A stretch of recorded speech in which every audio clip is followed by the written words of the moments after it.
السلام عليكم ورحمة الله تعالى وبركاته. بسم الله الرحمن الرحيم. الحمد لله رب العالمين. الصلاة والسلام على أشرف المرسلين وعلى آله وصحبه أجمعين. أما بعد. പ്രിയം നിറഞ്ഞ വിദ്യാർത്ഥി സുഹൃത്തുക്കൾ, നിങ്ങൾക്ക് മുമ്പിൽ ഞാൻ ഇന്ന് സംസാരിക്കാൻ ഉദ്ദേശിക്കുന്ന വിഷയം സുഫസ്തായി വാദങ്ങൾക്കെതിരെയുള്ള മറുപടി എന്നുള്ളതാണ്. ആദ്യമായും നാം നോക്കുകയാണെങ്കിൽ ഏതൊരു വിഷയത്തെയും അറിയുക എന്നുള്ളത് അഥവാ എപ്പിസ്റ്റമോളജി എന്നുള്ളത് നമ്മൾ കാര്യങ്ങളെ തിരിച്ചറിയാൻ, മനസ്സിലാക്കാൻ, ഒരു കാര്യത്തെ മനസ്സിലാക്കാൻ ഏറ്റവും അത്യാവശ്യമായ ഒരു കാര്യമാണ്. എന്നാൽ നാം നോക്കുകയാണെങ്കിൽ അറിവിൻ്റെ സ്രോതസ്സിനെ തന്നെ നിഷേധിക്കുന്ന മിഥ്യാവാദികളാണ് ഈ സൂഫസ്തായി വിഭാഗങ്ങൾ. ഈ മിഥ്യാവാദികൾ എന്താണ് പറഞ്ഞുകൊണ്ടിരിക്കുന്നത്? 3 രീതിയിലായി നമ്മൾക്കിവരെ പരിചയപ്പെടുത്താൻ സാധിക്കും. അഥവാ അജ്ഞേയവാദികൾ, സംശയവാദികൾ, ആപേക്ഷികവാദികൾ. ഈ 3 വിഭാഗങ്ങൾ അവരെന്താണ് പറയുന്നത്? ആദ്യമായി നോക്കുകയാണെങ്കിൽ രാഅദിരിയത്തിൻ്റെ വാദം എന്താണ്? ഏതൊരു കാര്യത്തെക്കുറിച്ച് അവർ ചോദിച്ചാലും അതെന്താണെന്ന് അറിയില്ല, എല്ലാ വിഷയത്തിലും നിരന്തരമായി സംശയങ്ങളെ അവർ ഉന്നയിച്ചു കൊണ്ടേയിരിക്കും. അഥവാ അഗ്നോസിസ്റ്റ് എന്ന് നമ്മുടെ ആധുനിക കാലങ്ങളിലെല്ലാം നാം കാണുന്നൊരു വിഭാഗത്തെ പോലെ അവരിങ്ങനെ നിരന്തരമായി സംശയമാണ്, ഒരു കാര്യത്തെയും കൃത്യമായി അറിയില്ല, അങ്ങനെയൊരു വിഭാഗമാണ്. രണ്ടാമതായി നാം നോക്കുകയാണെങ്കിൽ ഇനാദിയത്ത് എന്ന് പറയുകയാണെങ്കിൽ ഇന്ന് ഏറ്റവും കൂടുതലായി നമ്മുടെ സമൂഹങ്ങൾക്കിടയിൽ പുതിയ കാല ഫിലോസഫേഴ്സുകളെല്ലാം വർദ്ധിച്ചു വരികയാണ് റിലേറ്റിവിസം. അഥവാ ഏതൊരു കാര്യത്തെയും അത് ആപേക്ഷിക മാത്രമാണ്, ഓരോ കാര്യത്തെയും നാം ആപേക്ഷിക മാത്രമായാണ് നാം മനസ്സിലാക്കുന്നത്, യാഥാർത്ഥ്യം എന്നുള്ളത് ഇല്ല എന്ന് തന്നെയാണ് ഇവരും പറയുന്നത്. മൂന്നാമതായി നാം നോക്കുകയാണെങ്കിൽ അവർ പറയുന്നത് ഇനാദിയത്താണ്. അവർ പറയുന്നത് എല്ലാം വെറും തോന്നലുകളും ഭാവനകളും മാത്രമാണ്, അവിടെയും യാഥാർത്ഥ്യങ്ങൾ ഇല്ല എന്നുള്ളതാണ്. ഈ വിഷയത്തിൽ ഇസ്ലാമിന് കൃത്യമായ നിലപാടുണ്ട്.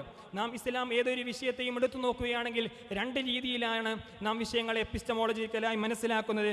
ഒന്ന് ഐഡിയലിസവും മറ്റൊന്ന് റിയലിസവും. അഥവാ ഭാവനാ ലോകത്തിൽ നിന്ന് യഥാർത്ഥമായ ലോകത്തിൽ, ഉണ്മയുടെ ലോകത്തിലേക്ക് ഇവിടെ കാര്യങ്ങൾ ഉണ്ടോ എന്നുള്ളതാണ്. ഇസ്ലാം എന്നും റിയലിസത്തെയാണ് എന്നും ഇസ്ലാം പിന്തുണച്ചു കൊണ്ടിരിക്കുന്നത്. അതുകൊണ്ടാണ് മഹാനായ തഫ്താദാനി ഇമാം പറഞ്ഞത് കാല അഹ്ലുൽ ഹഖി ഹഖായിഖുൽ അഷ്യാഇ സാബിതത്തുൻ. അഥവാ കാര്യങ്ങൾ ഇവിടെ ഉണ്ട് എന്നൊരു കാര്യത്തിലേക്ക് മനസ്സിലാക്കി കഴിഞ്ഞാൽ മാത്രമേ അടുത്തതായി അതിൽ നിന്ന് വിവരങ്ങളിലേക്ക് നാം ചെന്നെത്താൻ സാധിക്കുകയുള്ളൂ. എന്തുകൊണ്ടാണ് ഇവർ ഇത്തരത്തിലുള്ള വാദങ്ങൾ പറയാൻ ഇവർ ഉദ്ദേശിക്കുന്ന കാരണങ്ങൾ അവർ പറയുന്നത് മനുഷ്യങ്ങൾ സാധാരണമായി അറിയുന്നത് പഞ്ചേന്ദ്രിയങ്ങൾ മുഖേനയാണ്. ഈ പഞ്ചേന്ദ്രിയങ്ങൾ പലപ്പോഴും തെറ്റുകൾ സംഭവിക്കാറുണ്ടല്ലോ എന്നുള്ളതാണ്. രണ്ടാമതായി ഇവർ പറയുന്നത് കാര്യങ്ങളെല്ലാം നാം നോക്കുന്ന സമയത്ത് മനുഷ്യനെ മനസ്സിലാക്കുന്ന കാര്യങ്ങൾ തന്നെ അത് പല രീതിയിലും വ്യത്യസ്തങ്ങൾ ഉണ്ടാകുന്നല്ലോ. ഒരു കാര്യം തന്നെ ഒരാൾ അറിയുന്ന വിഷയത്തെ തന്നെ മറ്റൊരു രീതിക്കാണല്ലോ അറിയുന്നത് എന്നുള്ളതാണ്. ഇങ്ങനെയുള്ള വാദങ്ങളാണ് അവർ കൊണ്ടുവരുന്നത്. അതിന് കൃത്യമായി തന്നെ നമ്മുടെ ഉലമാക്കൾ മറുപടി പറയുന്നുണ്ട്.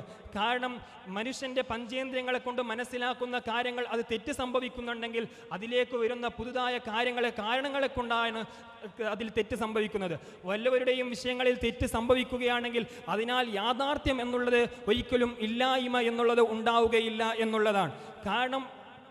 കാരണം ഒരു കാര്യത്തിൻ്റെ യാഥാർത്ഥ്യം ഉണ്ടെങ്കിലല്ലേ അതിന് തുടർന്നുള്ള മറ്റു കാര്യങ്ങളെക്കുറിച്ച് ചർച്ച ചെയ്യാൻ സാധിക്കൂ, അതിനെ അറിയാൻ കഴിയൂ എന്നുള്ളതാണ്.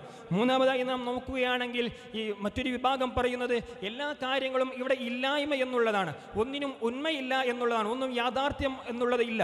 അങ്ങനെ യാഥാർത്ഥ്യം ഒന്നും ഇല്ല എന്ന് നാം സമ്മതിക്കുകയാണെങ്കിൽ തന്നെ ഈ പറഞ്ഞൊരു കാര്യവും യാഥാർത്ഥ്യം അല്ല എന്ന് നാം പറയേണ്ടി വരും. യാഥാർത്ഥ്യം ഇല്ല എന്നുള്ളതും ഒരു യാഥാർത്ഥ്യമാണല്ലോ ഒരു നിലക്ക് നാം നോക്കുകയാണെങ്കിൽ. അങ്ങനെയാണെങ്കിൽ അവരുടെ കാര്യത്തിനും യാഥാർത്ഥ്യമില്ല, നിങ്ങൾക്കും യാഥാർത്ഥ്യമില്ല, അപ്പോൾ നിങ്ങളുടെ വാദത്തിനും ഇവിടെ യാഥാർത്ഥ്യമില്ല എന്ന് പറഞ്ഞ് അവരെ തിരിച്ചയക്കുക എന്നുള്ളതാണ് നാം മനസ്സിലാക്കേണ്ട വിഷയം. മൂന്നാമതായി നാം നോക്കുകയാണെങ്കിൽ മനുഷ്യന്റെ ഭാവനകളും തോന്നലുകളും എന്ന് പറയുന്ന വിഭാഗങ്ങൾ അവരിങ്ങനെ മനുഷ്യർക്ക് ഭാവനകളാണ്, ഇങ്ങനെ ചിന്തകളിലൂടെയാണ് കാര്യങ്ങൾ മനസ്സിലാക്കുകയാണെങ്കിൽ എങ്ങനെയാണ് യാഥാർത്ഥ്യങ്ങളെ മനസ്സിലാക്കാതിരിക്കാൻ സാധിക്കുക?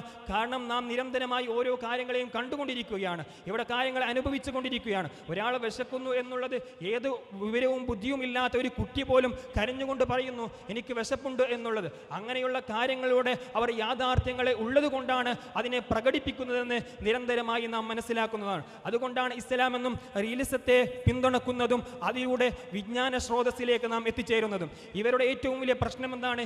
ഇങ്ങനെയുള്ള വിജ്ഞാന സ്രോതസ്സുകളെ നിഷേധിക്കൽ കൊണ്ട് അതിലൂടെ വിജ്ഞാനത്തിന്റെ മാർഗത്തെ തന്നെ അവർ അടിച്ചു കളയുകയാണ്, അതിനെ തള്ളുകയാണ്. അതിലൂടെ മനുഷ്യന്റെ വിജ്ഞാനത്തെ സാധ്യതകളെ അവർ നശിപ്പിക്കുന്നു എന്നുള്ളതാണ് ഏറ്റവും പ്രധാനമായ പ്രശ്നമായി നാം മനസ്സിലാക്കുന്നത്. അസ്സലാമു അലൈക്കും വറഹ്മത്തുള്ളാഹി തആല വബറകാതുഹു.